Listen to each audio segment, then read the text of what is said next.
Welcome back to this series between Ninjas in Pyjamas and Fnatic. NIP surprisingly have a 1-0 lead, Vedius, and are looking to complete the upset with a win in Game 2.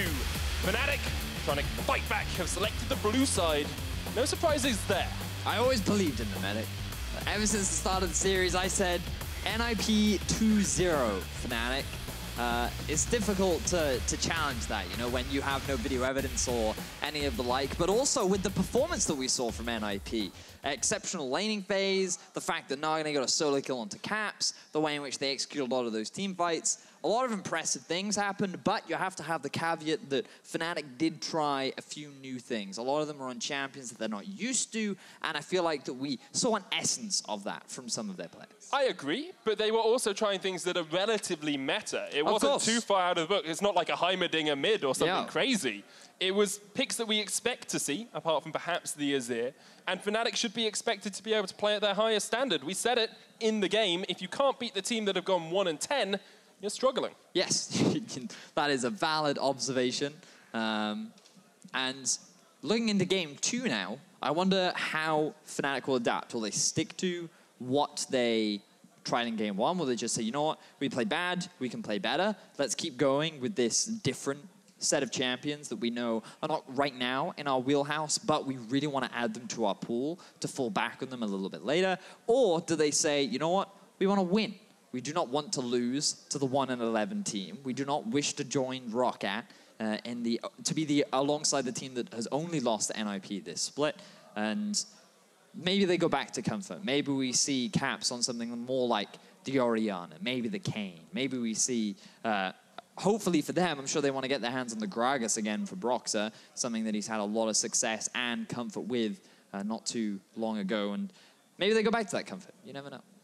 I agree with you that perhaps going back to comfort would be better for them. I think we can all agree that Fnatic seem like very competitive players as well. They will want to win. They want to do their fans proud as well, who have all come here to watch them beat NIP this week and watch them beat G2 later in the week as well. Have to remember that match is coming up on Saturday. It's going to be a very big one, even though Fnatic have secured that first spot in the standings. We're going to get into Champion Select. Fnatic on the blue side, as we said, and we're not going to see Caps on the Orianna Vedius because it has been removed by Fnatic themselves. Respect going towards Nagne. Fnatic realized that NIP are forced into the red side bans of Caitlyn, Kalista, and Zac has been the recent adaptation, and usually the blue side will always ban away the Elise because that is not what their eyes are on first picking. It could be so for Broxah. Elise, even after a few minor nerfs that she has received, still considered a very strong jungler because she is still one of the best at setting up early leads and early snowballs. And it is something that Broxah made a bit of a name for himself on alongside Lee Sin upon his arrival in the LCS, so I'm sure he'd be happy to get his hands on it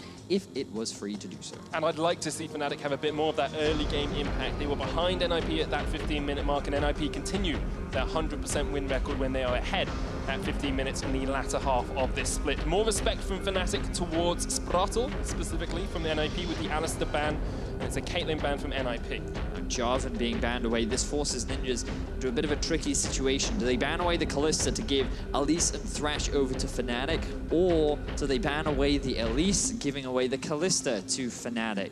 I feel like banning away the Kalista makes the most sense. Rekkles is an individual that, even if he plays a champion for the first time, still pretty good at it. And what we saw from Hyun's performance earlier on in the day, I feel like that is not a champion you want to afford to give away. Purely from the numbers, giving Fnatic Kalista is not a bad thing. They have played one game on it, and they lost that game. So perhaps NIP are in the minds of Fnatic. They do ban out the LeBlanc instead, which will give the Elise across to Fnatic, but this opens up a world of opportunities for NIP. Yeah, I think it does. This will give them the Kalista, and they have a wealth of options here. You can go for the Alistair, you can go for the Rakan.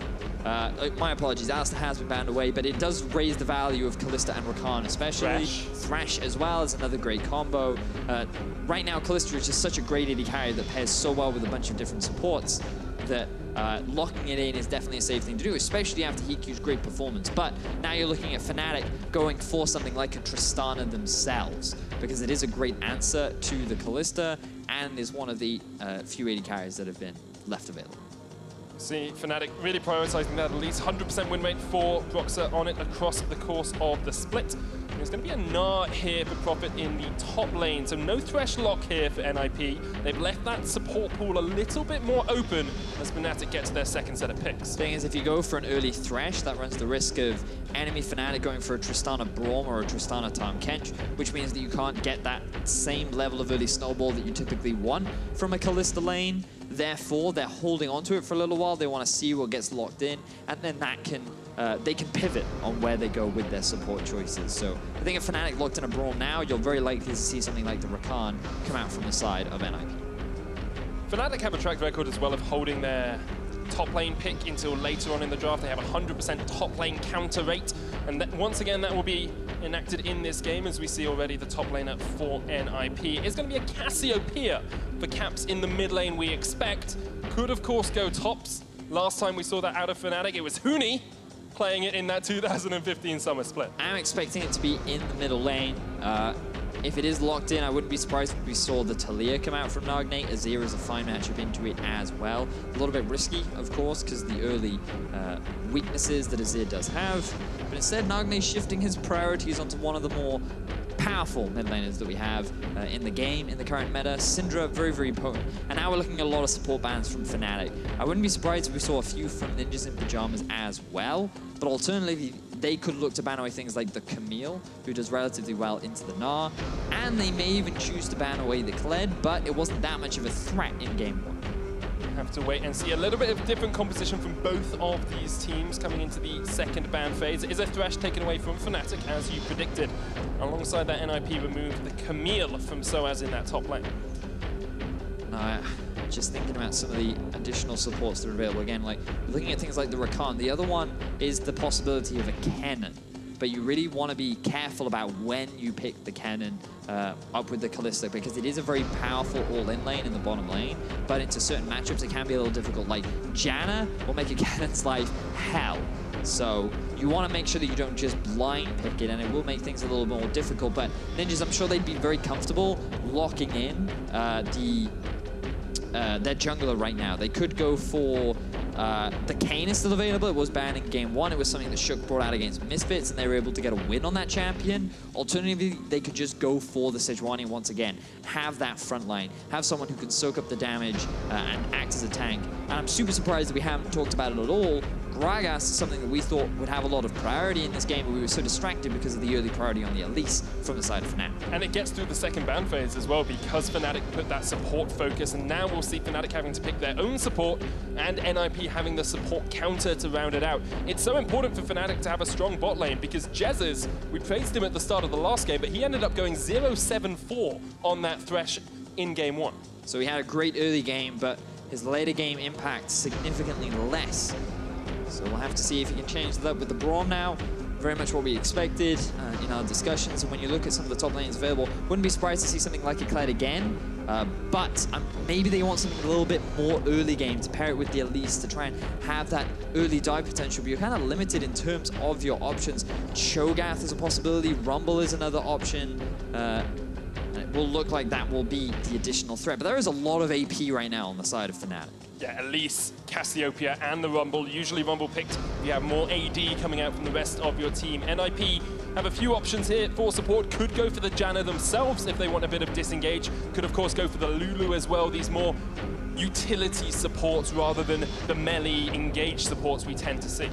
With Unsensor on the rise, Lulu and Janna have become more popular support picks. Here in Europe, we've favored more towards the Janna, but this will be picked up by Sprattel in the bottom lane. It provides a good amount of peel, synergizes fairly well with the Kalista, can't fully utilize the ultimate as effectively as a melee support could, but because of the range advantages that you have, it means that you can bully around this Tristana and Braum during the laning phase, especially once you get a few levels under your belt. So once again, NIP with the bullying bottom lane. We saw it with the Tristana in the last game. They were able to push up Fnatic. Compositionally, Fnatic seem to have a bit of scaling and a bit of early game. NIP going for a similar but slightly different composition from the last game. What are these teams looking to do? I think for NIP, they're much more focused now on getting an early lead compared to what we saw last game. They had a Trist before, now they have a Kalista. Late into the game, Kalista can still do damage,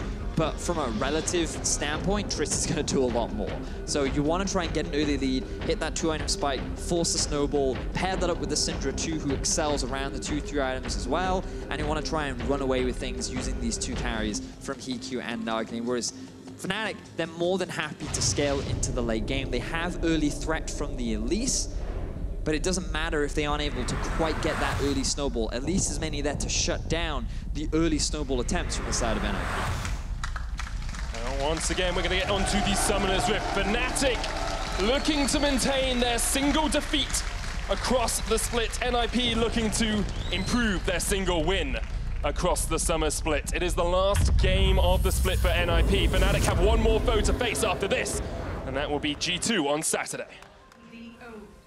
And it's very convenient that in game one we talked about how conventionally Fnatic struggle against the bottom tier teams, whereas they have much better performance and much steady gold advantages when they go up against the top teams. And we discussed, could that be due to a lack of respect? Maybe it's just because they don't anticipate what the non-playoff teams will be able to pull off. It could be also that they show them too much respect, and as a result, they end up giving them a lot of advantages. There are a lot of possibilities, but in game one, what we saw was, I feel, just a slight failure in execution on the side of Fnatic, along with NIP effectively playing their champions very, very well. Like Nagne landing a lot of great shockwaves, HeaQ's positioning was always on point, Prophet had fantastic ultimates, and he utilized a combination of split pushing and team fighting, which is great for NIP. Given that one of our main narratives for the majority of the split was maybe just let Prophet split push to victory.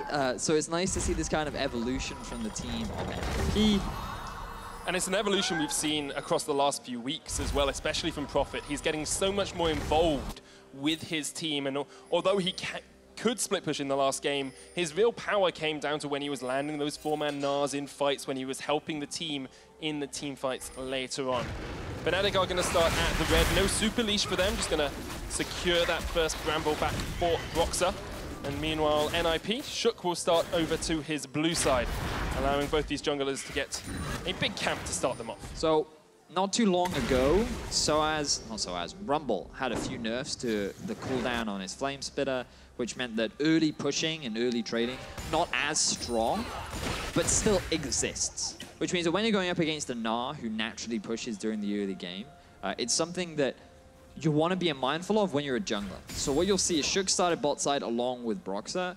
Sjokz is very mindful of the fact that Prophet could push in, he could overextend, and he wants to make sure that he's there so that he can help his top laner in the event that a 2 versus 2 breaks out, or to just zone Broxah away from any potential engages. That's why he's decided to start bot side, and I expect him to move towards the river or the top side of the map just to get a bit of vision down, along with Prophet, putting a good river ward in there, also showing respect to this early game focused Elise. Speaking of zone control, Cap's got control of the mid lane, and it's allowed him to place a ward at the Razor Beaks, which means Fnatic know that Sjokz has gone straight to his red buff and then up towards the Cogs as well. Brox has gone for a little invade, but meanwhile in the bottom lane, HeaQ's being jumped on. Ignite comes down, concussive flows as well, and this might be first blood for Fnatic. Rekkles jumps in once again, HeaQ flashes away, but it's a kill for Fnatic. Jesiz secures that one. Level 2 power spike for Fnatic. Utilizing the passive from Jesiz along with the early burst power from Rekkles of the explosive shot, or the E, I forget the name. Explosive shot is right, Vedius. Wonderful. But that was fantastic from Fnatic, fully understanding the strength of their 2 versus 2 and just punishing one of the reasons why Lulu fell out of the meta.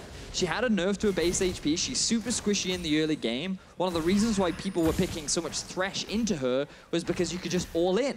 And that's exactly what they did. Sprattel could do very little, and it results in HeaQ falling behind. And this is very detrimental to NIP, whose main focus in the early game is to try and get HeaQ and Nagne ahead. Instead in picks and bans, we thought HeaQ and Sprattel would have the advantage in that lane, be able to force back Jesiz and Rekkles, but a level 2 power spike means they have a CS lead, a double dagger for Rekkles as well. He's got that attack speed stacking up, and they can look to force HeaQ and Sprattel back. Only a flash left on the Lulu. No other summoners for NIP in the bottom lane, and perhaps that would even spell a Broxah gank down towards that bottom side. Elise very good at tower diving. Oh, she certainly is. Would not be a bad thing for Fnatic to invest in the bottom side of the map. Try and get Rekkles ahead on this Tristana. Cassio exerting a lot of dominance in the laning phase. You can already see CS advantages building across the board. Prophet not wanting to try and push too hard, showing a lot of caution towards this Elise. Does not want to risk giving away any early kills. And while there is a big minion wave stacking up, he'll close that gap a fair amount. Fnatic already off to a phenomenal start, only 5 minutes into the game. And one of the members of NIP that we highlighted in the first game was HeaQ. He went unkilled throughout the entire course of the game and was able to push Rekkles and Jesiz back in this lane. He just played it incredibly well. Look at it, 12 kills, no deaths at all.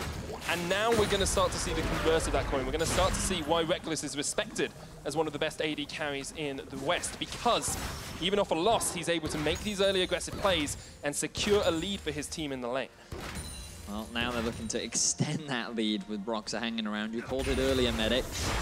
The possibility of a investment from Broxah down to the bottom side. His flash is down for the time being. But he has snuck into this bush, but you see how safe NIP are playing. You set up towards the top side. Prophet is standing back from sOAZ because of the possibility of this gank. Sprattel and HeaQ are standing so far back because they know they have no summoners, and they know Broxah is a very strong early jungler. Has yet to lose a game on this Elise across the split, and the reason for that is because he's so good at setting up early ganks and early kills. And this is resulting just the pressure of Broxah, the aura that he brings by playing this champion is resulting in these CS deficits happening across the board. NIP being forced back. They wanted to play towards the win conditions of getting early advantages, but right now things definitely not going the way they want. Nagne now hitting level 6. This will help him a lot in the 1 versus 1. No. And notice how much he's playing towards the top side of his lane. That's where the vision exists. They know the Broxah is not on the top side of the jungle, so Nagne doesn't want to venture down towards that bottom side, again, due to the possible risk of a gank. But even after early aggression from Caps, Nagne is able to equalize this lane out. Has got the cleanse to keep himself a little bit safer in the lane, but we saw this in game 1 as well. Nagne actually was able to get Caps' number, especially in the laning phase, something we don't always expect from Caps, who is known as a very strong, mechanical mid laner. I think a bit of disrespect being shown last game, but Nagne showing a lot this game. Unleash power onto Caps. Sjokz is just around the corner, does not have 6. Broxah nowhere near, and Caps will be able to retreat away. Did burn barrier, but did not have to use his flash. Nagne was able to get the barrier out. And now Caps still actually very low on HP. Stun lands. Nagne won't be able to get enough damage down with that Dark Sphere. NIP have looked good in the early games, a few of these games, Vedius, and you have to think about the teams they're going to face in the next couple of weeks as well. The challenger lineups of Schalke and Giants and Mysterious Monkeys as well from Group B. If NIP continue to play like that first game, these other teams will be very, very concerned. Yeah, it's one of those things where every split, the casters who cover Challenger are always like, oh, these Challenger teams, yeah, ace, 10 out of 10. They look amazing. They're going to dumpster the bottom LCS teams. No way will they be able to challenge. And last split, I feel was the only time where that actually came to fruition, because time and time again, the experience that you gain from playing on an LCS stage and playing against the best teams in Europe just has so much value that even if you're at the bottom of the LCS, you're still able to challenge the top of Challenger. You have to remember, last split was the first time I cast Challenger as well, so maybe it's just better analysts in the Challenger series who are predicting the quality these things of now. our predicting skills has just reached a new level. But there'll be plenty of time to talk about the Challenger teams as the quarterfinals will begin next week, along with the promotion tournament. And it will. Going to be some incredible games across the next few weeks, of course, culminating in Paris as well for those finals and the third place match. I want to look at item builds here for a second, Vedius. Caps has gone back, he's picked up his tier and his catalyst of Aeons. He's talked about scaling in picks and bans. He's starting to get that scaling ball rolling on this Cassiopeia. It's a good back there from Caps, being able to pick up both those. One of the interesting things about Cassiopeia is for a champion that builds only mana items as the first few things, she does a lot of damage. You know, like if you're playing like a Lux or an Anivia and they go tier, you sit there and think, nah, I don't have to worry about that. Like, they're not going to be any real threat. I still have pressure in the lane. But Cassio, it's just because of the speed of which that she can damage you with her E, the low cooldown, and the poison ticks that do bonus damage, that she's able to trade so effectively with very few AP, which is why she does so much damage in the later game. As we see another dive now, setting up in the bottom. Fnatic love this 4-man dive towards the bottom lane. Fate's Call will pull back Sprattel. They're underneath the tower. They still have exhaust. Sprattel is not 6, and the teleport's coming in as well. Fnatic going for the 5-man dive, and they will get one. They're looking for 2. That's a double for Caps, and should be a tower for Fnatic as well. And Fnatic continuing to shut down this Lulu. Such great understanding of the weaknesses of this champion. And a champion like Kalista that wants to try and snowball is being prevented from doing so because Lulu cannot support it. Every opportunity, Fnatic are trying to go all in, all in, all in, and they are succeeding time and time again. And so much of it comes back to how well Rekkles and Jesiz played that level 2. They had a level advantage on Sprattel. They were able to go aggressive. Sjokz will be able to just back away here, but coming back to that bottom lane, there's now a 30 CS lead for Rekkles over HeaQ, and we said HeaQ stepped up in the last game. Rekkles has shown that he can step up in this one. And look at the vision setup that you can see from Fnatic prior to this exchange. 3 control wards in the river, plenty of little blue wards set up at the entrances to the jungle. They know exactly where NIP is. They know they can make this roam down to the bottom side of the map, and they can very easily pick up 2 kills. They even are able to, they use the TP from sOAZ, they realize they don't need it, Prophet isn't able to match it. Everything just so beautifully executed by the team of Fnatic. NIP will get the Rift Herald for the 2nd time in the series. We saw them use it mid last time, got a chunk of damage on the tower. Fnatic will secure only their 2nd dragon, though. It is a mountain, which they will be very happy with early on, especially with a Cassio and a Trist. Taking Baron is going to become even easier for them. Now, bear in mind the Rift Herald available. There's a fair amount of wave throw on Nagne, but he's been completely zoned away from the lane. Fnatic, they can just run up to this using Rekkles as the main siege tool. Take this power down to 1/3 of its HP. Fnatic looking completely different to their Game 1 performance. You can see the difference when they're able to get themselves those comfort picks. When Caps is on something like a Cassio, Rekkles on the Tristana, Broxah on the Elise.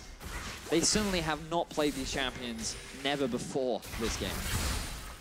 That was a bad sentence. It's all right, I will correct it for you, Vedius, it's fine. That's why we're a team here. A lot more experience for Fnatic on these champions across the course of the split.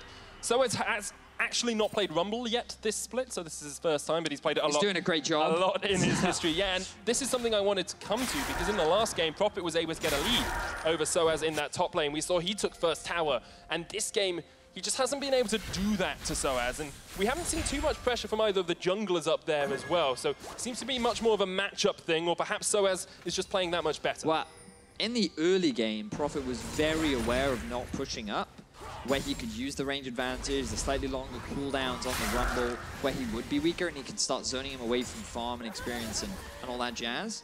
But because of the presence of Elise and the risk of the gank, Prophet played defensive. He actually went even. And then when sOAZ went back, got himself a lot of armor, that meant that the threat was lower.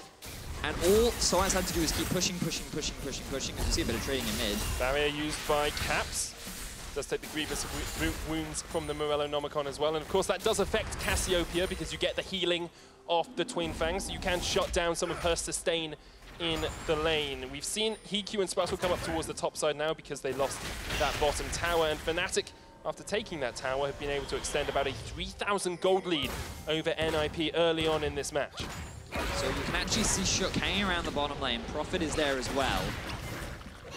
There's a tower there. sOAZ respect flashes. I think you have to. There was the risk of Sjokz going for a flash himself, using the cast to knock back.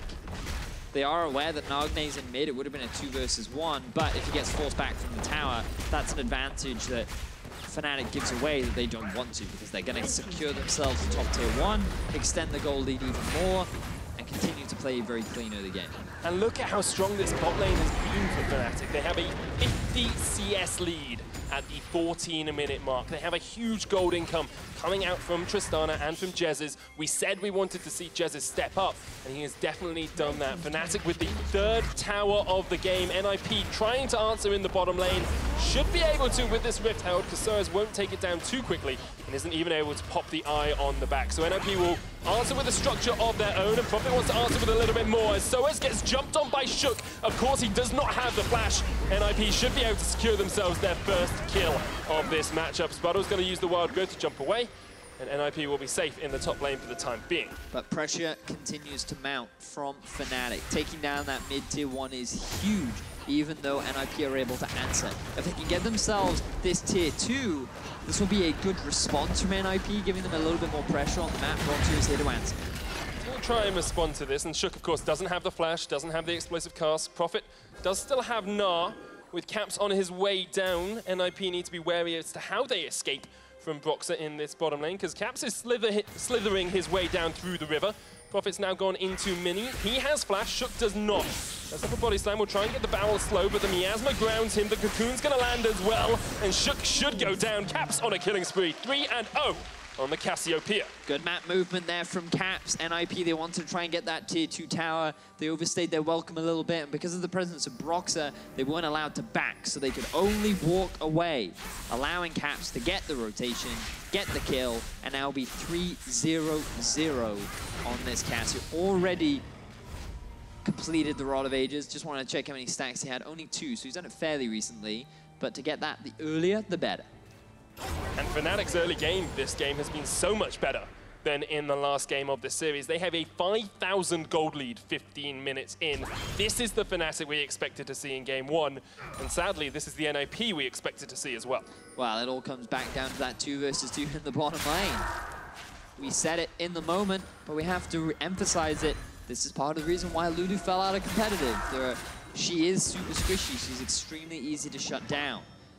We have seen some teams over in North America pick her as an answer to things like Janna, where it's not as easy to shut her down, but when you can send 4 members bot, you don't have the same disengage tools as a Janna. You don't have the same level of peel. And so it becomes easy to just all in, dive on your face, and if not kill you, kill your AD carry, which so far HeaQ has been the brunt of. Didn't die a single time in game 1, already at 2 in game 2. It's a sad time to be an AD carry. 2017, perhaps not their year, but Rekkles is trying to disprove that as he continues to push in the top lane. This is the Fnatic we wanted to see, and part of this is their adaptability. Since Rift Rivals, they've been so much better at changing the way they play to make sure they're going to win the game. It's not always about playing the animal style. It's not always about playing the meta they want to play. Rather, they adapt and they adjust to make sure that they can beat their opponents on that given series. Yeah, I think we've talked a lot over the split, or the second half of the split, how Fnatic have evolved. We don't have time to talk about that because Broxah, he's going to switch Sprattel out. Boom does land. Lulu is just so squishy. That's through an exhaust that Sprattel is taken down to 1/3 HP. However, NIP with this Hitsuki style once again, light a fire on the Lulu and steal a Mountain Drake for yourselves. Well, cost you an exhaust, so that was quite an expensive fire. Because next time Broxah will just one-shot you. So you're going to have to respect that as Rekkles. Oh, Rekkles, this is beautiful. HeaQ doesn't even realize it's happening. And Broxah, KS. That was actually a KS. He clearly wanted the assist. He was like, yo, wait. Let me just hit him. So I can get a bit of extra gold there, matey. Let me just hit him with my fangs when he's on 100 HP. Insta-kill. So we can see here, no vision from the side of NIP. Rekkles just going to jump over the wall. Oh, hello there. I have a pumpkin for you, good sir. Fairly well. It's not quite October, but already Halloween as a spooky Broxah jumps in and secures the kill for Fnatic. And it just looks like HeaQ wasn't quite reacting. Perhaps slightly off kilter after the early game where they got harassed down so much. Perhaps not as comfortable on this Kalista as he was on the Tristana. And it's starting to show. Fnatic is starting to work out where the cracks are in the NIP armor. They are utilizing them to great effect. So you're getting to a point now where NIP, they kind of need a big mistake from Fnatic.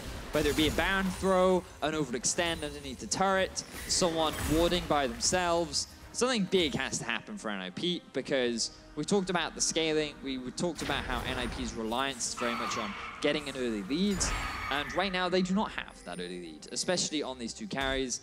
Prophet is still relatively strong. Maybe you fall back on the, oh, Prophet can split push to success, but it's looking very unlikely when you can just have the 5-man unit of Fnatic group up mid, throw the Rumble ulti down, have the Siege from Tristana. Things definitely looking bleak right now for the boys in Pyjamas. Picks and bans, we said Fnatic are happy just to scale up. Well, they'll be very happy to have a strong early game as well. 2 items finished onto Rekkles with the Static Shiv and the Infinity Edge complete, whereas HeaQ is still only sitting on a Blade of the Green King. Nagne has completed his Morello-nomicon, but once again, Caps is almost an entire item ahead with the Rod of Ages and the Morello for himself.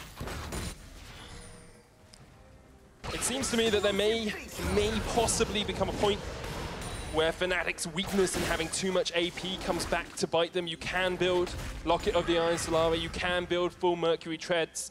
It's going to take a while, but NIP perhaps have a little bit of hope to hold on to. Maybe, but how are you going to build that magic resistance if you got no gold?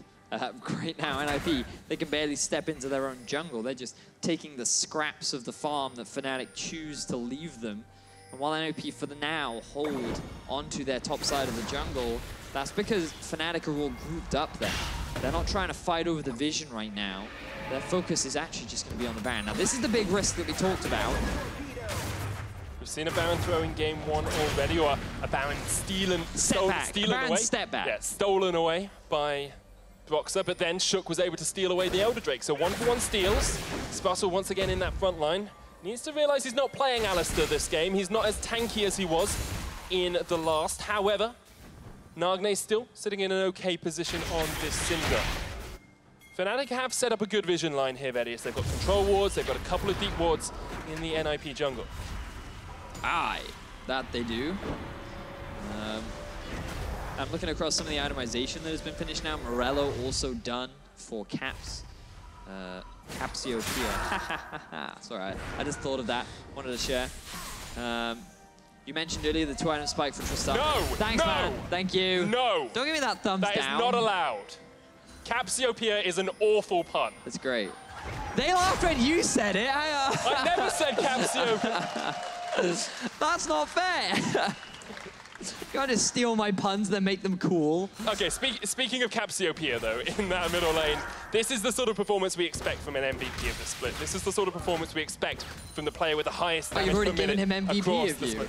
A possible MVP. Possible. Okay, all right. He wasn't actually at the top of my list, I will be honest. That's fair. And I mean, we heard from many mid laners that Caps is rated extremely highly on their tier. There's a lot of debate. If you ask all the mid laners, they naturally say, well, it's me and then whoever comes after them. Such a mid lane mentality. Caps is always up there, and I think that's the most important thing is Nagne. Chunked down with the equalizer and has to flash away from the Electro Harpoon. This is the problem with Nagne here. He's not able to build those Mercury Treads. He needs the extra damage because the rest of his team is lagging so far behind that if Fnatic take a fight, he needs to be on that front line. Okay, here we go. Sjokz, this is your time. This is your moment. Oh, baby, here we go. Baron steals! No way does that happen! Prophet split pushing as well with a wave. Hitsuke strategies. He's actually dead. You've actually died. God damn. I mean, when I said it earlier, I was like, well, maybe they can steal the Baron, right? Maybe it can be a possibility. And then Sjokz walks in and he's like, pop, smite, I'm out. Damn. Okay, let's have a look at this Baron swing, though, because when Fnatic stole it, it was 6,500 gold. All right, so if we can get the slow-mo, boom. The smite comes in a little too early, and then he gets the bot, the barrel bot, to secure the Baron. And, oh, okay, my mistake. So it actually... Broxah didn't smite. Yeah, he didn't smite. That is Sjokz smiting, and then great popping. face And Caps is like, guys, I see. Interesting. However, Fnatic is still 3,000 gold ahead, Vedius. They're still in a good position. This is going to delay the game a little bit. In picks and bans, we said NIP have a good mid-game. They have a good early game. But but their late game isn't as strong as Fnatic. Yeah, so if they tried to force a fight now, it would definitely still be very, very risky. But as you rightly said, stalling NIP, if they can just equalize the items, 3 items, there's still a good opportunity for them to fight. Nagne, ooh, I wonder, like, he could go for a Void Staff. Right now, there's not a huge amount of MR on the side of Fnatic, but once he hits 3 items, like, he will be able to just shred through Rekkles. He has to be mindful of the Braum, of course. But look at Prophet, look at his sneaky positioning. Going full ninja as he's behind sOAZ. sOAZ will get a balance to the face. Fnatic are going to try and collapse, though. Sjokz did use the explosive cast there and was not able to connect. There's the Kalista in the top lane, split pushing. HeaQ's cosplaying his inner Rekkles for the time being, as he is in a side lane, and we'll get a tower for NIP, closing that gold gap bit by bit. And Vedius, in game 1, Fnatic didn't have an outright tank in the same way that NIP did, and once again, you look down their lineup and you look down especially Broxah's build, I'm struggling to find a pure tank coming out from Fnatic. Yeah, there's no real front line aside from Jesiz, who will naturally get tanked, especially once he completes the quest from his Targons. But aside from that, you're right, there's no real front line. And NIP, they do have the Gragas, they do have the Gnar, but it's always about that damage threat, right? When you have this many damage threats that have a lot of mobility and can threaten the backline, even without even diving onto them, that's something that you always have to respect as well. And sure, this Elise will fall off, but if she lands that cocoon onto HeaQ, that will be a dead Kalista. HeaQ does have the Wild Growth to help him out. He does does have the Polymorph as well, and does have our favorite item in the game at the moment. Ardent Sensor, baby. He does. I hate it. Wait, is it called Ardent Sensor, baby? Yeah, well, I blame this item for my demotion from Diamond 5. Because I'm a support man, right? And I refuse to play Ardent Sensor champions because I find them really boring. And then I lose 2 games at 0 LP, and I'm in Plat 1. I know a lot of people feel my pain. Hello. I know it happens to people. You can just run, is it Stoneborn Pact? Is that the... Yeah, but I don't want to build the Ardent Sensor itself. It's a good item. It's boring. And but the argument you're using is boring champions. Trundle's not a boring champion. That's true, actually, He's yeah. Trundle and Thresh. Perhaps I should just give in to the masses and build the Ardent Sensor as many supports have done before. It's all about your perspective. Do you want to win? No, I want to have fun. See, that's your problem, right? You don't play ranked games to have fun, right? See? You don't play ranked to have fun. If we were all playing for fun right now, this would be like Yasuo versus Zed. No. You play to win in rank. You play with me if you want to have fun, right? When we do... Yeah, because we're never going to win if we play together, Vedius. If we do the Kayn Pantheon bot lane, that's fun right there, my friend. That's what you need with a bit of fun. You are the king of the ha-ha. It's definitely a lot of fun to play with you. Fnatic do have a gold lead still, but it's only 1,000 now. It has shrunk since NIP got that Baron Prophet. Now we're ahead in CS in that top lane as well. We saw how strong he could be on this Gnar in a split push role. And against a Rumble who only falls off in a 1v1 as we get later on into the game, I really want to see what the former SKT member can do for NIP. Just keeping track of the vision as well, because there's no big objective for either team to take advantage of for the time being. So you can just see wars littered across the map from NIP particularly. They haven't really focused their vision. They've just put it around where they've allowed HeaQ to push. You can see a deep pink ward down in the bottom lane. You can see one deep control ward rather near the top as well. And NIP, they're just trying to help HeaQ get back into the game. 0-3, not the best scoreline for any AD carry, but they're just investing, funneling as much gold and experience into him as possible. He's now been able to equalize that experience gap. He is now slowly closing the itemization difference. And we did talk about how Rekkles, regardless, will do way more damage in the late game. That doesn't mean that a Kalista suddenly becomes useless because there are so many squishy targets. It just comes back to what you were saying when it comes to tanks. Kalista does struggle when you have a lot of high HP targets because you can't fully utilize the wrench. You can get a lot of stacks in, but because it scales with AD, armor is a good mitigator of that kind of burst. Whereas when you have all these squishy targets who have low HP, that Ren becomes a big threat that in an extended trade can definitely work out in your favor. So it's going to be exciting how these fights play out, especially once HeaQ is able to fully complete his third item.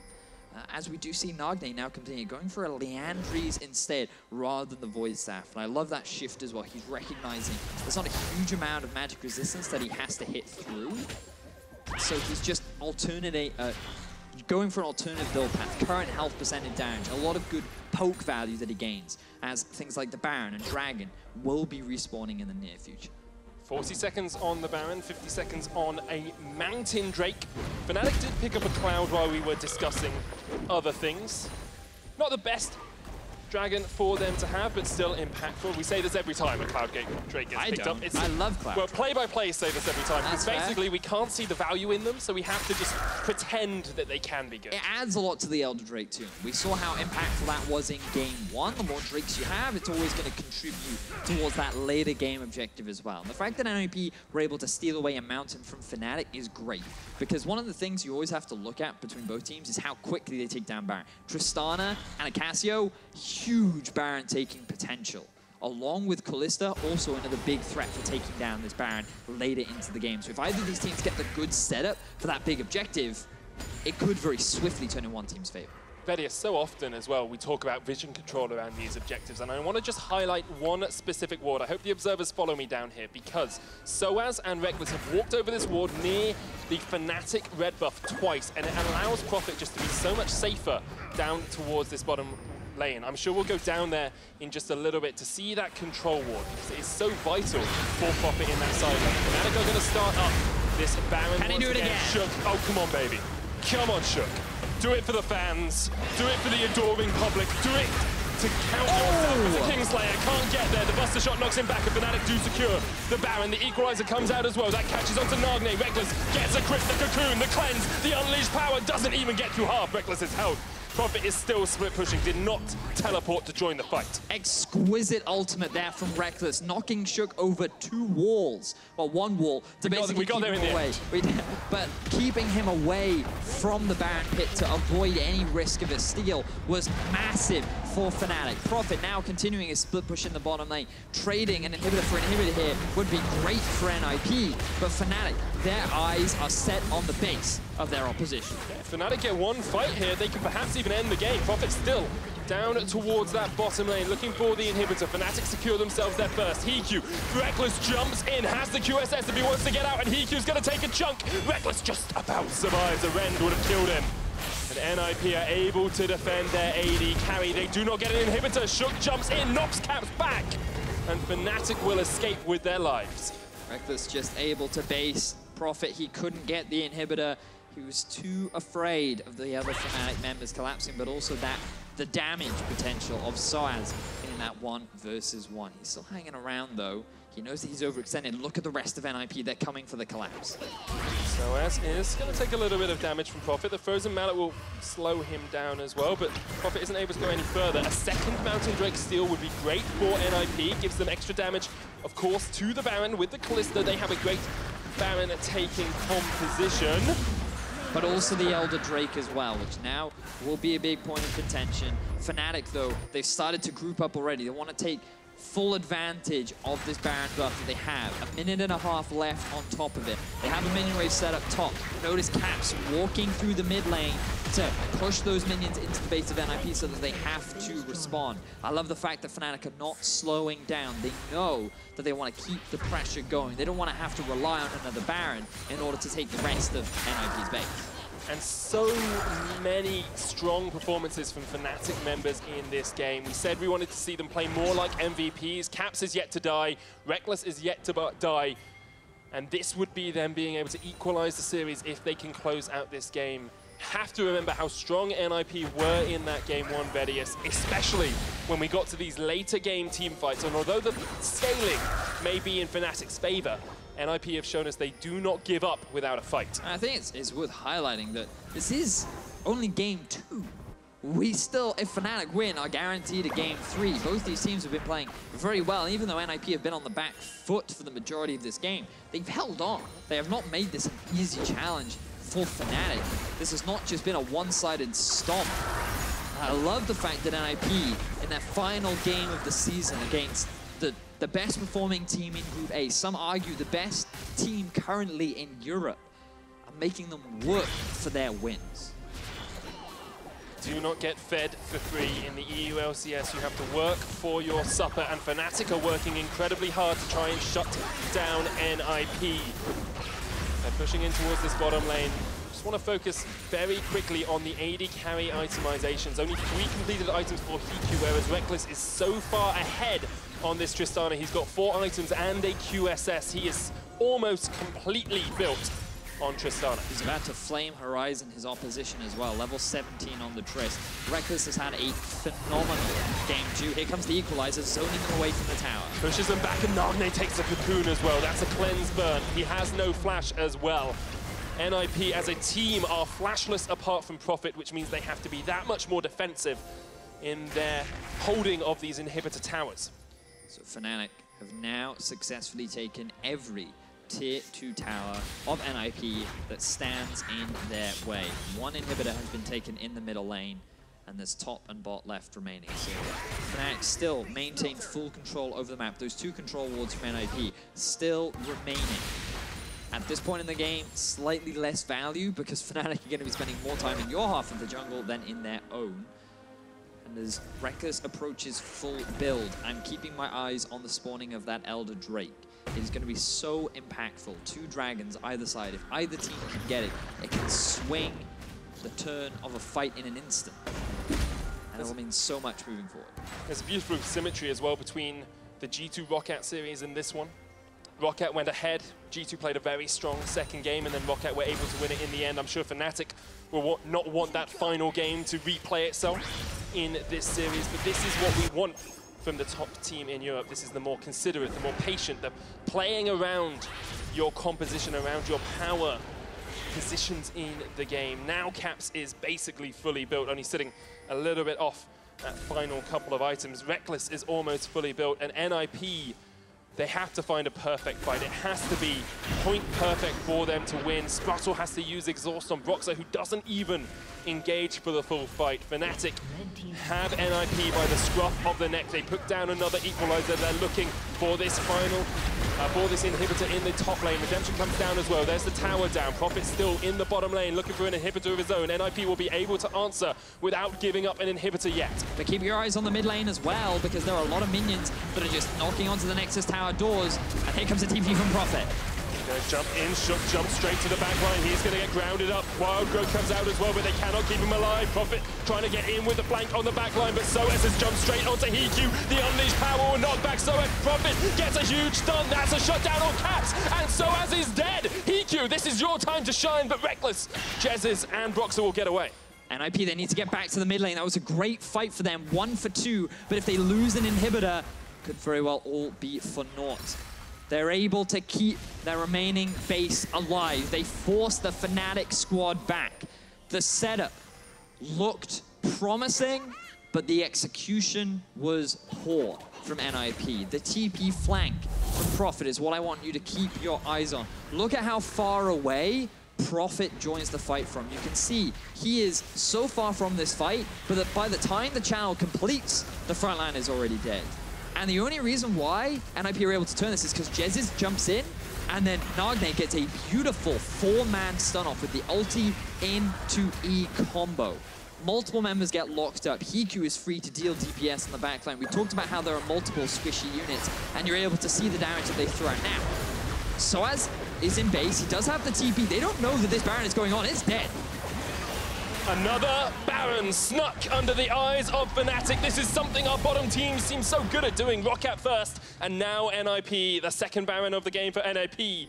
And actually, Fnatic did this in game 1. They stole a Baron, then they got the second one, and they lost the game. NIP may be trying to do that, or trying not to do that in this second game. The Elder Drake is on the cards. NIP pushing down the middle lane with their Baron-empowered minions. Fnatic setting up a death push once again, and Sjokz is going to check straight into it. The cocoon comes out, not able to connect onto any members of Fnatic, as NIP perhaps just forced down mid here. They do have mid priority. Yeah, they're just rushing it down mid. Bear in mind that you have to notice Prophet, he got the bottom inhibitor as well, so there's minions pushing in favor of NIP. Remember what happened last time? Sjokz stole this, and Fnatic lost the fight. Sjokz up towards the top side, does have his smite. He's looking for it, they can't get it. Fnatic secure the Elder Drake, and they want the fight. A superb equalizer onto the back line of NIP as Fnatic now push forward. Prophet stunned up. He's going to go down. A second stun, can't get to the blast cone, and Rekkles is going to hop forward. He wants these resets. He wants these kills. He wants this win, as do the rest of Fnatic. But Nagne knocks him back, and NIP are able to disengage. They do still have the Baron buff. But now, with Prophet dead, Fnatic, they have the numbers advantage. They have the Elder Drake. They can take themselves a mid lane inhibitor, and they can send someone back to answer the big minion wave bot that is stacking for NIP. Game 2 turning into a close affair. One big fight for NIP results in a Baron. An Elder Drake traded on the side of Fnatic. This time they do not allow it to be stolen away. And this is just very reminiscent of what we saw in Game 1. Except now everything seems to be reversed. And if things continue the way they are, it will result in one big fight going in the favor of Fnatic, resulting in them being able to close out the game, but there is still a lot of the game left. Kalista at 4 items, many squishy targets, so many items being completed. This game is still wide open. We even have the same gold lead as we had in the last game. It's 6,000 gold ahead for Fnatic at the moment. However, as we get later into the game, that counts less and less. NIP, you have to remember, came into this series as very much the underdogs, expected to get clean swept. And going into promotion this week and next, they will have such a confidence boost against Giants, against Sjokz, against Mysterious Monkeys to some part, who are much more later game teams who fight in this late portion where NIP have been able to challenge Fnatic. Tell your friends at home, European LCS is one crazy show right in their final week. We've had so many exciting games, all 3 for... Ooh, big ulti. Petrifying Gaze is going to land, and that is not quite the kill on HeaQ. It will eventually pop down with the poison. A great kill from Caps. It looked like the Gaze would not quite connect, but he manages to get just the tip of it to hit onto HeaQ. Sprattel goes low as well with the equalizer, sOAZ jumps in. Sprattel has to flash. Prophet there, almost mega. He might look for the re-engage. Knock back. Jesiz in the front line. Glacial Fissure hits 2. Prophet hopping away as much as he can. Nagne does have a bit of a flank here, but cannot connect as much as he would like onto Fnatic. Now, Fnatic look for their second inhibitor and perhaps look to close out this game.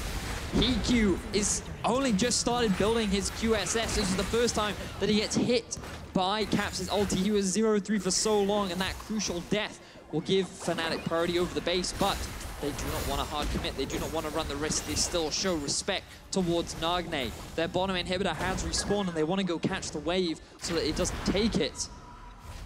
And everything resets. Fnatic return to full control over the map, and it is now NIP that have to fight their way back. And once again, Vedius, it's a story of the AD carries in this game. Rekkles, unkilled, 305, fully built on this Tristana, is just pumping out damage after damage in these fights, but this was all on Caps. Oh, just very unfortunate there from HeaQ. He wanted to throw the spear in to see if anyone was in there. They could have used the Scryer's bloom, rather, to check that brush, but they used it southwards rather than southwesterly. Vedius, the weatherman. We've got southwesterly winds from our Scryer's blooms today. Well, be careful for poison trails that might get blown into your path. And also creepy snake ladies that turn you to stone. I've never heard that on the weather report before. I don't usually get warned about monsters. Those are the worst in Wales, man. They are super annoying. Going for some bread in the morning and then, not a snake lady, oh dear. Anyway, so Fnatic, they have mid and top. Bear in mind, NIP were able to push that out, so for a while that will take some time before it threatens the NIP base. So NIP, they can group up as a multi-man unit in the bottom lane. They're keeping Fnatic out for now. Let's see if they can find this great fight. They've done it before, can they do it again? Prophet much more grouped with the team now as well. He's not going for that split push and then teleporting in. He's there from the start of the fight, as is sOAZ. All ultimates available on either side. Most of the flashes up as well. This is going to be a barnstormer of a fight. NIP have to defend against the 2 inhibitors that will push in those waves of super minions in the top lane and in the mid. And Fnatic waiting for them to have to react and then looking for the push. sOAZ with the Zhonyas as NIP went aggressive. Doesn't have flash. It's a good cooldown to burn. On the side of NIP, Fnatic, they're getting a little hesitant. They're afraid to push up that hard. They have 2 waves of supers pushing in, and now they feel confident to work their way towards that tower. A few members of NIP going back to base, they all can't go together, otherwise that will be the go signal for Fnatic. The minion wave is still a little while away in this bottom lane, so it looks like Nagne will get back to the tower in time. However, the other waves are pushing in, Vedius. Inhibitor respawning soon. I heard the announcement. I think it's in the middle lane. Here comes the equalizer. The siege is starting. Sprattel's low. Explosive shot comes out as Jesiz puts up the Unbreakable. That's the tower down. Profit just turns into Mega, and Fnatic back away because of it. NIP still unable to find the engage. There are minions in the top lane pushing on these Nexus towers. Fnatic, they're happy with the tower. They want to disengage. Baron spawning soon. They do not want to run the risk of losing a fight and allowing NIP to get themselves that objective. Smart, respectful play coming out from Fnatic. They realize the power of NIP. They realize that this is not a team that they can afford to underestimate anymore. And things will boil down to what could be a big game-ending team fight. NIP have no idea who is back at base right now, who is active on the map. All they know is that Baron is alive and that Fnatic won it. Comes down to vision once again. Sprattel and NIP trying to set up some vision in their red side jungle, but the rest of the map belongs to Fnatic. The late game belongs to Fnatic. Scaling in the Cassio, scaling in the Tristana. NIP fighting very much an uphill battle here. 4 towers down.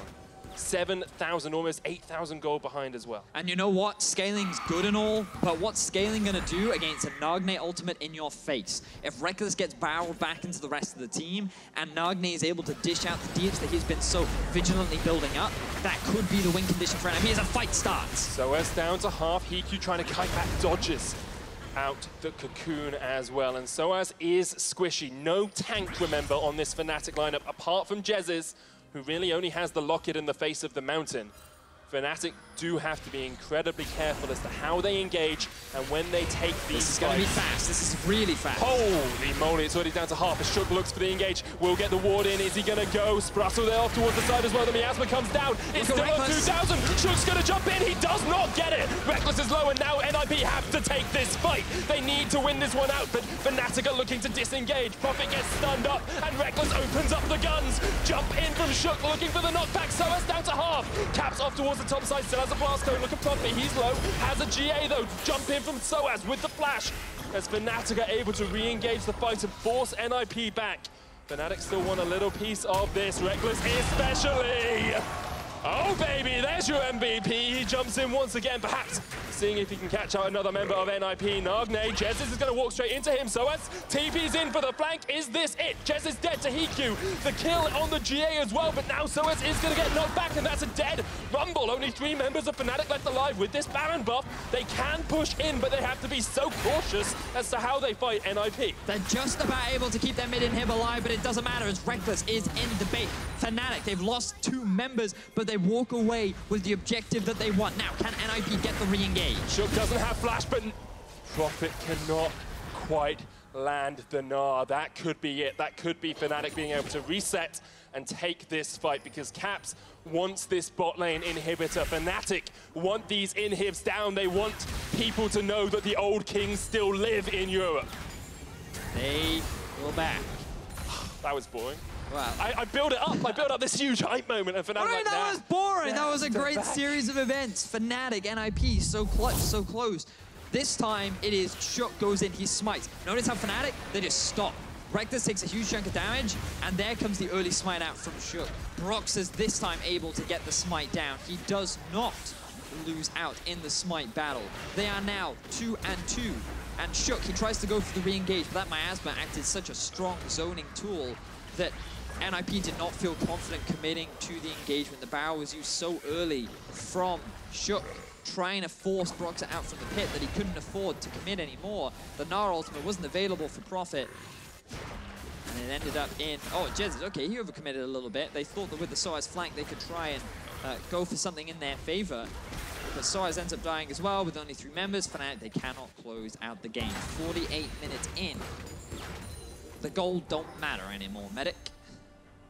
But coming back to that play, that's not something you expect from the best team in Europe. You don't expect them to overextend like that. You want a little bit more patience.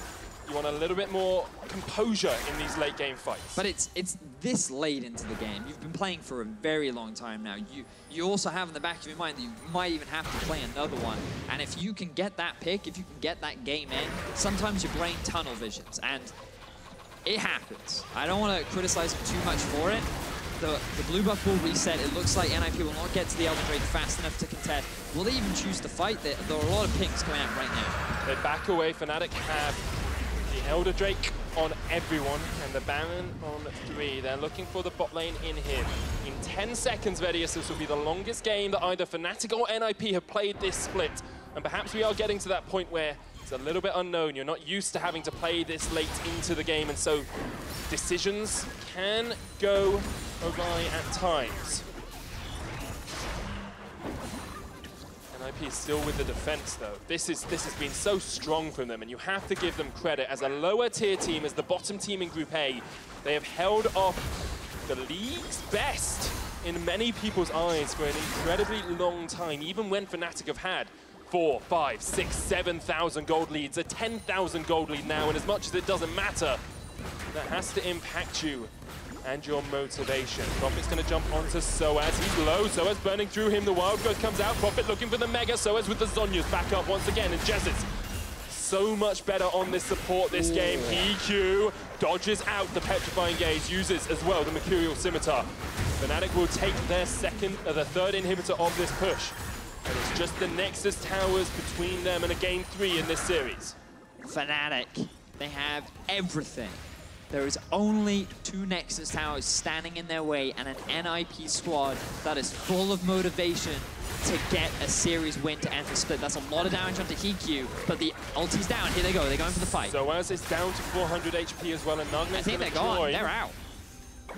Fnatic not quite able to close it out yet. However, sOAZ has got teleport. He can rejoin. Yeah. He won't have the equalizer. No Petrifying Gaze. Buster Shot is available for Rekkles, as is that Glacial Fissure. But look at NIP. All of the ultimates are available. They have to choose their moment to strike. Gnar on its way. Rekkles takes a fair chunk of damage from HeaQ. Into building. The tension is rising. The TP comes in the bottom lane from sOAZ. At this point, analysis is out the window. It's all about who lands that key ultimate. It's all about down to player skill. Late game, full builds, everyone playing in this tense moment. NIP, they have to deal with the minions. They have to deal with Fnatic. The Fnatic, they don't feel confident enough to commit with 2 towers standing in their way. They're yet to pull the trigger. We've got so far in this game as well that Rekkles has broken a record for the split. The most CS of anyone on any champion across the course of the EU LCS Summer Split. It's only apt that in week 10, Rekkles, the man of the split, will break that CS record. And now they are looking to push in once again. HeaQ so aggressive, considering how bad he played early on. He dodges out the Petrifying Gaze. This is not the HeaQ that went 0-2 in laning phase. This is the HeaQ that went unkilled in game 1. NIP, do not give an inch to Fnatic. He is playing so far up on the front line. That is a dangerous way to play, but he does get the ultimate out from Caps. HeaQ takes a chunk of damage, but remember the lifesteal that he has available. The Iron Sensor as well. Stun onto Jesiz. Here we go. Here comes Sjokz. The equalizer's going to split. That's a huge from the team. That's huge. However, HeaQ will be able to back away into the redemption. Nagne. Huge stun! And an unleashed power to the face of sOAZ. He can catch. He's going to not quite die. He survives. He's dead. NIP! Vedius! That is a huge team fight for NIP. But look at the base. Look at the base. There's still a lot of minions from Fnatic. Prophet's going back. Can he save the base? Fnatic. No way, Rekkles. If they backdoor this, I will eat a shoe. They've done this before. Oh my god, there's no base. They have to back. They have to back. NIP have to back, and they're doing it. They're leaving 2 members to continue the push. Prophet trying to defend. 3 members of NIP are back here. Nagne always has that unleashed power back up again. They're backing 2. They're backing 2. Realize that Stop NIP the ports. Stop the ports. Stop them getting back if you want to win. NIP, they're going to look to break the base. 30 seconds on sOAZ, 30 seconds on Caps, 30 seconds on Jesiz. Can NIP win? Can they even defend their own Nexus? Look at Nagne. He's doing his best to hold the line, but the pressure is mounting. There they are. NIP, they're on the base. The backs are coming in from Rekkles. NIP, they have to disengage. They win a huge fight against Fnatic. Oh my words. What a game to see NIP off. They are in such a proud position at the moment that they're going for the ban. They're going. But 5 members of Fnatic will be left alive. Let's see if there's a ward in the NIP base they can get to. No, there is not. No backdoor from sOAZ today. The Baron's going to fall. NIP will secure it, and perhaps Fnatic will rue the fact they did not pull the trigger earlier on, because NIP are right back in this game. Fnatic, when they lost to Roccat, the 0-14 Jarvan was when they could not pull the trigger. They could not do it fast enough. And in this situation, they were showing so much respect. They know the late game power that they have, but they have no reliable engaged tools. Something that we barely talked about in this game is that how do they really start the fight? And NIP, they have the disengage tools. If Fnatic ever hard commit, it becomes difficult. They've drafted a composition that, with the Elise... Oh, Fnatic, don't do this. It's a death push again, Vedius. It is. It's what Fnatic do when they can't work out a way to engage. It's exactly what you're saying. What they've been doing up until these Nexus towers was they put down an equalizer behind the turret and said, either you stand there and fight us and take a huge chunk of damage, or we are able to take the tower anyway. NIP now pushing down the bottom lane. It's the only lane with an inhibitor still down for them. Fnatic looking to see perhaps if they can catch someone out in the jungle. Not going to be the case for now, but Profit will spot them. NIP, of course, have the empowered recalls. I'm going to be so sad if someone just dies. I want a 5v5 fight. Catch. Yeah, I want the final deciding fight to determine this game. I don't want anyone to get caught. I want it to be mechanics on mechanics, team fighting on team fighting. NIP have fought so bravely, and while Fnatic fans are desperate, well, they're not desperate, like this is the dominant team, this is the best split that Fnatic's had since 2015. I can hear the crowd. They still cheer for NIP though. There is so much support for this squad because they have worked so hard this split to get this point. Their final game. There's just, you want to see them succeed, but you also want Fnatic, like it's such a tense game. NIP have delayed Fnatic so long that this is the longest game of the split. They're looking for the inhibitor in the bottom lane. Fnatic have all 5 members back to defend. Can NIP pull the trigger? 5 MVP candidates on Fnatic against 5 members of NIP that are heading to the promotion tournament. NIP take their second inhibitor of the game, and Fnatic continue to look for the defense. Miasma pushes HeaQ back.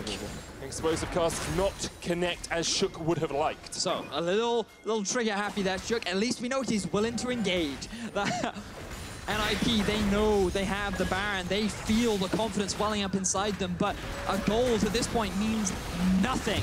It's all about the fighting. Sorry, banner of command on the minion to help it try and push into the inhibitor towers.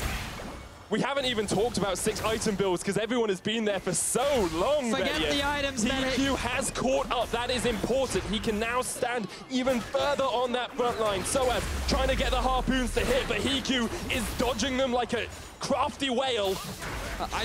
Okay, but we talked about the items. I want to come back. There is one important item, and that's this on sensor. That is what is allowing Kalista to do so much damage in this late game. Keep your eyes on Nagne, because he's going to be the big determiner in this late game fight. That tower is so low, almost falls. There is, of course, still the possibility that sOAZ builds full AD and TPs into the back to try and get a backdoor look attempt. at that ward. Look at There's it. a ward there. Full AD rumble. It's a thing. NIP looking to close out a 2-0 over Fnatic. Here's the bot lane in minion wave. Huge wave, but Baron falls off Vedius, and now perhaps NIP do not have the pressure to advance. No banner of command. The Petrifying Gaze hits onto Profit. Here he goes. He gets the Gnar on 2. Kaos is knocked up. Kaos is dead, and so's the first Nexus tower. Nagne kills Rekkles, but the Nexus towers are falling. Rekkles is going to have to jump away as NIP look for the win. They'll get the stun. Sjokz there. Rekkles is dead. NIP. NIP. NIP.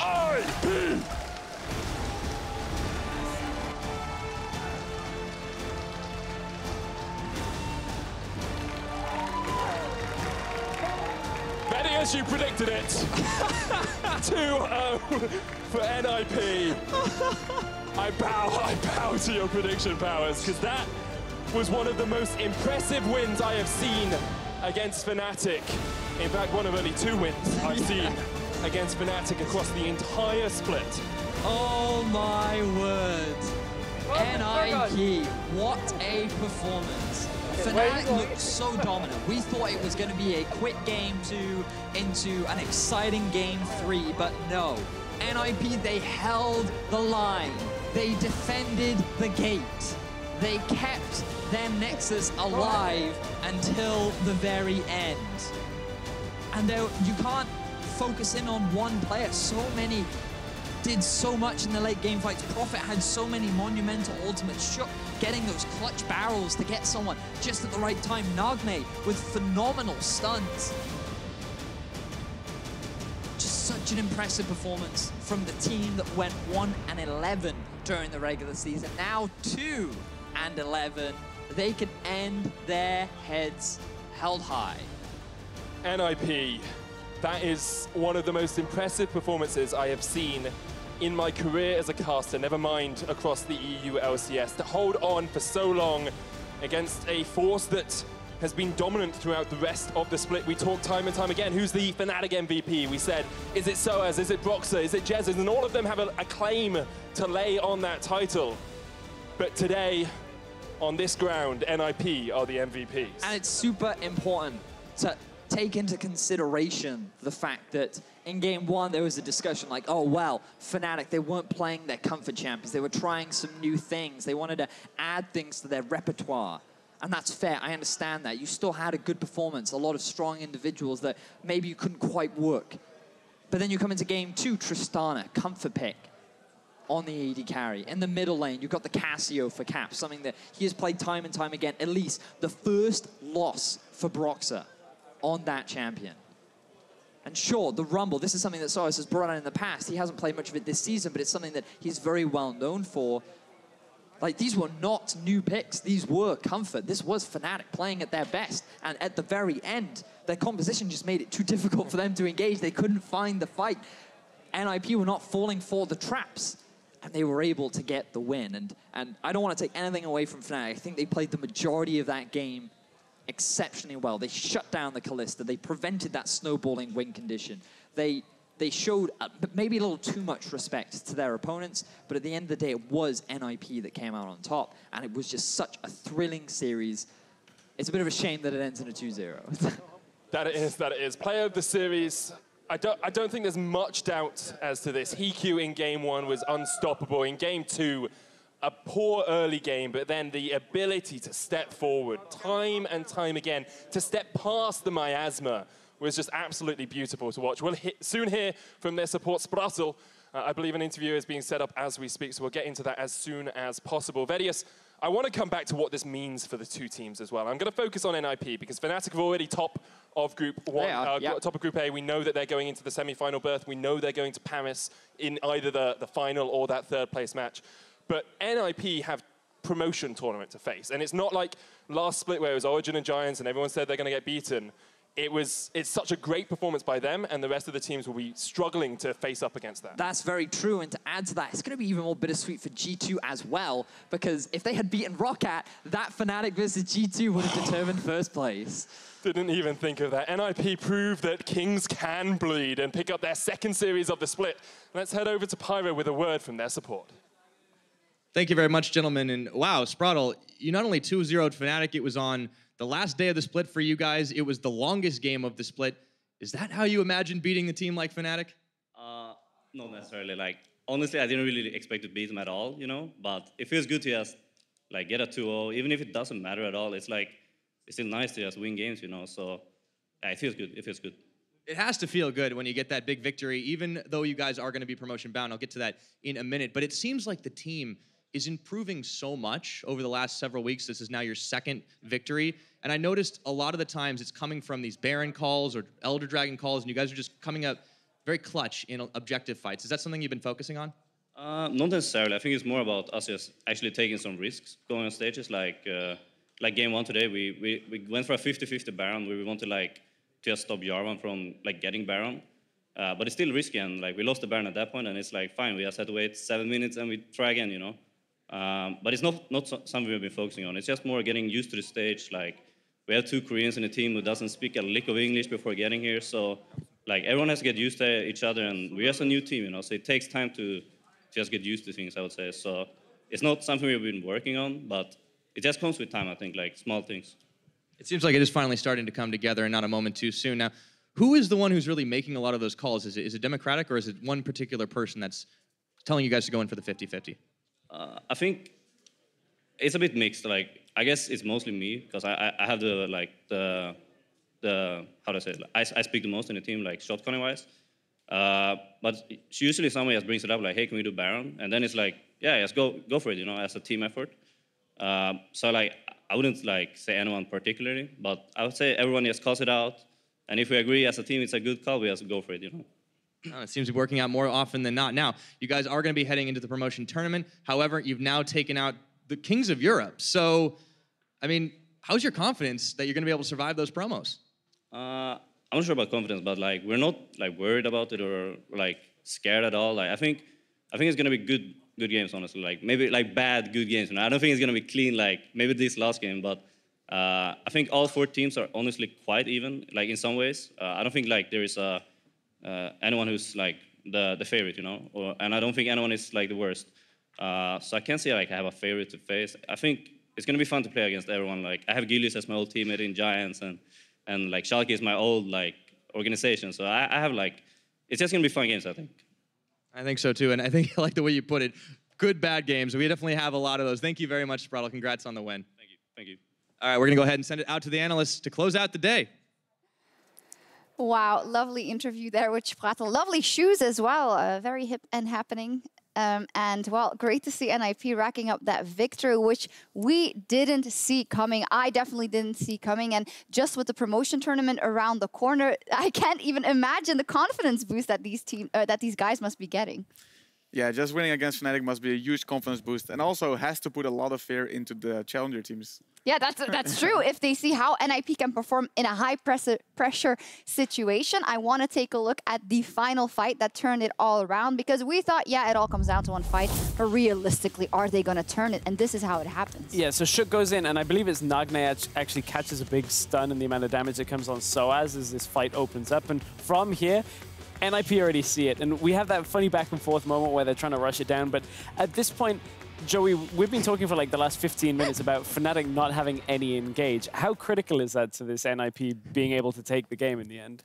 Well, in the end, it's very important. However, they had their opportunity. They had 3 inhibitors down. They had Baron, I think. So they could have just waited and relaxed and didn't need engage in the game, because they had the tools to win the game without engaging. But when you're on the back foot and when someone catches a teammate, the rumble dies, then suddenly you're on the back foot, you're in your base, and now you need to find that catch. And you can't do it anymore because you don't have any engage, you don't have any follow-up.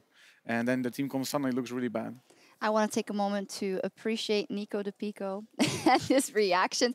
I can only imagine with the history that he has with that organization as well, that this must mean a lot to him. And well, he must find a way now to keep this going with this team. You know, they have a couple of game wins under their belt. They have a very important series win over their belt. That doesn't mean anything today on the Rift, specifically for the EU LCS standings. But he's got to find a way to retain what happened here today. Absolutely. And to talk about the history, Nico's a guy that's been dragged, you know, over the hot coals by a lot of the fans from Fnatic and that. And this has to be feeling a little bit of, you know, redemption almost. The fact symbolic that you can come victory. out, yeah, exactly, beat the Fnatic as a lineup. But I think the important part is the fact you've now taken down the #1 team in Group A right before you take on some challenger teams, which is no disrespect to them. But Fnatic, we broke down earlier why they're so strong in Europe. You get a win there, despite any other circumstances, that is still a massive confidence boost up against like Giants and Schalke. That definitely makes them a scary opponent. As we take a look at some of the highlights of this series specifically, maybe let's identify some of the strong suits for NIP. We have to call out HeaQ, especially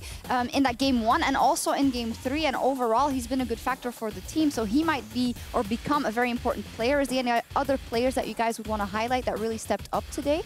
I think Nagne played very good. He got a solo kill on Caps in a difficult lane matchup in Game 1. And in Game 2, he held his own. He had a good matchup, however, the enemy had Elise, so he had to play very defensive. However, he played the team fights really well and really set HeaQ up for success. I think I was glad to see Prophet show a little bit more. The Gnar, a very strong pick, allows him to continue having side lane pressure. And I know you said Game 3, Ifir, I'm not calling you out, but it was only 2 games. Yes, they were very long games, but that's a 2-0 for NIP for anybody that did manage to miss it. So, I mean, Profit opening up a couple of angles, getting inhibitors in the bottom side to keep NIP in the game was just enough to allow NIP back into it. Yeah, also tracking NIP's development throughout the split. They did get a lot of early leads early on in the split where Profit was oftentimes kind of on his own. We remember a lot of Jarvan games, but it does seem like a heavy teamfight champion like Gnar is something that should be taken away from him. They have the most victories with Profit on Gnar than all their others combined. 3, by the way. I think that's because it's this hybrid champion where you can have teamfight presence, but if you're a world-class, maybe a little too strong to say for Profit. If you are an experienced top laner like that you can control a side lane and then have teamfight presence, it's a perfect pick, really. Also, it's a champion you can leave alone, which NIP really likes to do with Profit. Yeah. And Gnar is just super, super strong overall. Before we move on, I do want to think of what could have been. So on Saturday, we have our still amazing, fantastic clash between Fnatic and G2. And at the beginning of the day, if G2 beat Roccat and Fnatic lost to NIP, that would have been for the first place decider, that matchup. Whatever, nobody thought that was gonna happen. And then we come into the day and the Kingslayers Roccat once again pulled off the miracle. They beat G2, Joey, and I know that we've been talking about, yeah, we already mentally had prepared for the quarterfinal, and will this be a bit of a mental blow, the fact that it could have still been there, the fight for first place? Honestly, it's very bittersweet, but it's not that big of a mental blow. I think us losing does less to us than Fnatic losing to NIP mentally, so, you know, we have to go to the quarterfinals just like we expected, not the way we wanted to do it by losing to Roccat, but in the end, we're going to go where we thought we were going to go from the start, so we'll recover. Yeah, interesting one there, the fact that it will influence Fnatic harder. Stress last week around, Fnatic had a tough time against Roccat, now they have a tough time against NIP. Joey might be right in the fact that it might be a bit more worrisome from the side of Fnatic. Yeah, it might be. I can tell by watching Fnatic against teams like Roccat and NIP, there is a bit of hubris where they feel overconfident. I feel like Fnatic going into a series against any other top contender is a little bit more focused. I don't think we would have got a Xayah Azir draft if you guys unfortunately hadn't already lost to Roccat. Now, that's not an excuse for Fnatic. They should still be able to deal with NIP. Whether you're giving it 90%, 100%, you always have to assume that a team like Fnatic is going to give it 100%. Yeah. So NIP coming up with a win, you can't take anything away from that. But that draft in game one, I think Finley tweeted out about how it was time to try some picks to see if they were. Why not? I don't think it would have happened that way unless they were secured first place. No, it's a difficult balance between trying to not be too harsh on the top teams that lost and seeing it in the context of not really having to win. However, we have some individuals that for, you know, Roccat, who was already safe, stepped up. Yarnan and 2 of the player of the series today were AD carries. Yeah. In 2017? I think for different reasons, actually. For me, Yarnan was very good in the early laning phase in some of the matchups against Venomithi, and then kind of switched it around where they were playing this defensive style with the Janna a lot, a very disengaged style where Yarnan could take over later on in the game. And I think that was the impressive thing from Roccat is they had this different play style that you guys struggled with. Yeah, they had 2 good matchups in the first 2 games and they played it well. And then in the 3rd game, they had a really tough matchup. They lost a tower, but they recovered very well. So yeah, he deserves to be the player to get the series.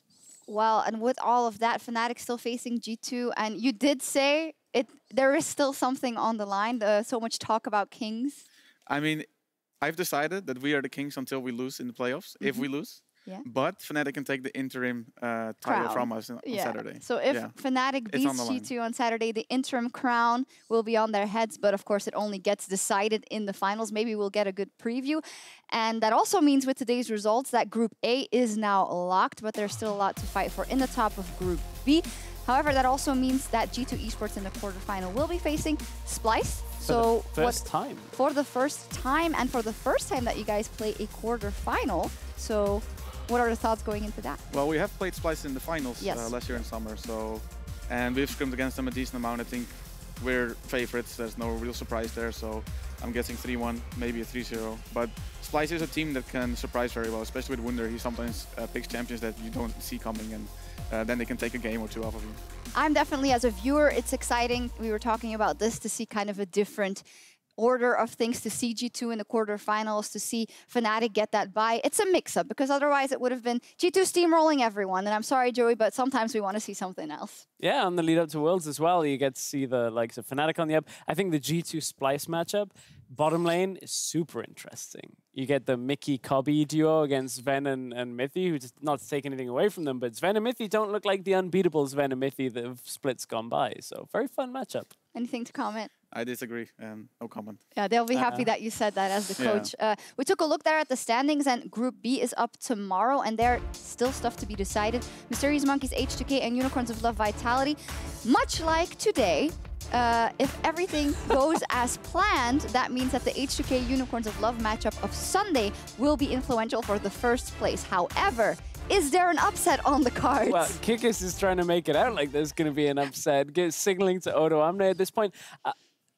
Just like today, I don't think the upset is going to come through, but we saw if you take your eyes off the prize, then the upsets can come through. I'm anticipating that matchup between H2K and Unicorns to be for first place on Sunday. For first place. I actually think there is upset potential on the cards. I think Mysterious Monkeys has improved a lot since their roster swaps. And also Vitality looks like a pretty decent team, so there's definitely a potential for a shake-up there. So you're saying there's a chance. We will see. Joey, now that we have you here, can we get a little playoff prediction outside of G2 winning the whole thing? But who will end up in the semifinals together with Fnatic? G2 beats Splice. Misfits loses to Unicorns. Then we beat H2K. Fnatic beats Unicorns. And then we beat Fnatic. That would be one of the beautiful avenues to that would be a finals where it's like the old and the new kings. All the new kings, all the storylines. There's always the H2K that I don't want to believe in them, but they're looking good right now. Well, Wadid and Hjarnan did say that they had a lot of trust in H2K as well, so we can only hope that all of our top teams are in great shape come playoffs. But if you missed some of the action from today, there will be an EU LCS rebroadcast from 5 p.m. Pacific Summertime. That is at midnight Central European Summertime. For now, though, it is time for us to log off for the night. Thank you very much for watching, and join us tomorrow as Week 10 continues with 2 clashes in Group B. See you then. It's been a wild ride! The Kingslayers, they might have fallen off the horse this split, but they just might be able to play Kingmaker. Hjarnan says, yes, we can. Perks around the side, a triple kill, just like that for the Kalista, and it's gonna be the Quadra right now, but they are certainly starting to put a damper on G2's dreams. Bottom lane right now. Knock the Tristana back. He's out, and he's out, but Foxy wanted to finish it. Mithy says, get back over here. They earned their nickname as Kingslayers, and they have one more chance. Taunted in his trick as he tried to get the finishing blow, but Diddo is caught out. The Galio's coming just in time for a heroic entrance. The tower finishes that Perks, and this just might be the start of the turnaround. Right, a big win for themselves. Rocket at the end of the split, and another victory over G2. And that is going to be it. That is the final fight. Down goes the last Nexus turn, and Rocket recognize no royalty. They bow to no one. Fnatic on the best run since summer 2015 and 2000 HP. sOAZ jumps in, so does Broxah. 1,000. The button steals it, and Fnatic. HeaQ gets one, he's looking for more. Rekkles still alive, but now he's dead. It's a triple for HeaQ. Can he get the Pentas? Fuck, man. Trapper sOAZ is all by himself. The Elder Drake. Oh, shit, you stole it away. And NIP are going to take the fight as well. They'll take the win. They'll take the kills, and they will take the Nexus as well. NIP defeat the old Kings and go 1-0 up. Okay, here we go. Sjokz, this is your time. This is your moment. Oh, baby, here we go. Travesty. No way does that happen. Bobbitt split pushing as well with a wave. Hitsuke strategy. You will be able to back away into the redemption. Nagne. Stun! And an unleashed power to the face of sOAZ. He's gonna not quite die. He survives. He's dead. NIP! Vedius! Nagne kills Rekkles, but the Nexus towers are falling. Rekkles is gonna have to jump away as NIP. Look for the win. They'll get the stun. Sjokz. Rekkles is dead. NIP!